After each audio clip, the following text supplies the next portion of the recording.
Assalamualaikum warahmatullahi wabarakatuh.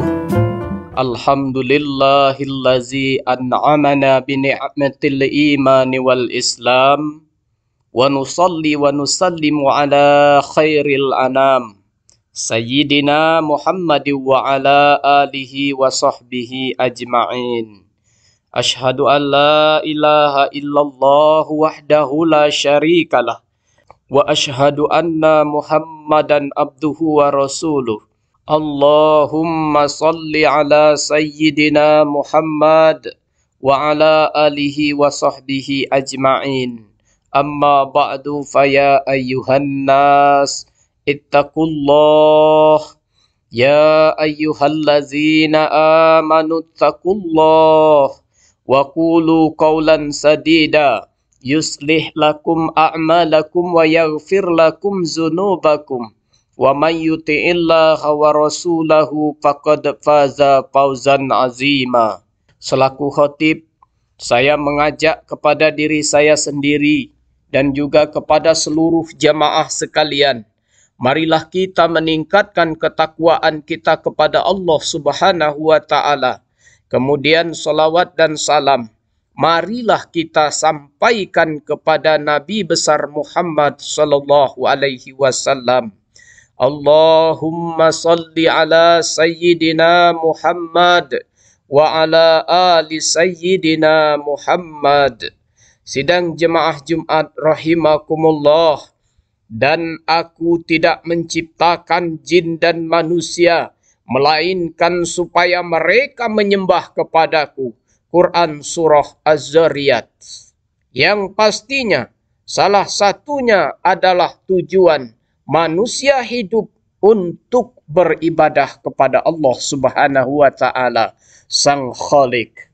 Jika Allah masih membutuhkan ibadah hambanya, berarti Allah menafikan sifatnya yang ada di Asmaul Husna, yaitu Al-Ghani, Maha berkecukupan. Yang artinya Allah tidak membutuhkan yang lain. Lantas, untuk apa Allah menyuruh hambanya untuk beribadah kepadanya? Dalam hadis qudsi, Allah Subhanahu wa taala berfirman, Ya ibadi, law anna awalakum wa akhirakum wa insakum wa jinnakum kanu ala atqa qalbi rajulin wahidim minkum ma zada zalika fi mulki syai'a. Ya ibadi, law anna awalakum wa akhirakum wa insakum wa jinnakum kanu ala abjari qalbi rajuli wahidim ma naqasa zalika min mulki syai'a. Wahai hambaku, kalau orang-orang terdahulu dan yang terakhir di antara kalian, sekalian manusia dan jin, mereka itu bertakwa seperti orang yang paling bertakwa di antara kalian, tidak akan menambah kekuasaanku sedikit pun. Jika orang-orang yang terdahulu dan yang terakhir di antara kalian, sekalian manusia dan jin, mereka itu berhati jahat seperti orang yang paling jahat di antara kalian, tidak akan mengurangi kekuasaanku sedikit pun juga. Hadis riwayat Muslim. Dari hadis qudsi ini, secara tersirat dijelaskan bahwa Allah tidak membutuhkan ketakwaan dari seorang hambanya. Bahkan ketakwaan dan maksiat dari seorang hamba tidak akan menambah atau mengurangi kekuasaannya.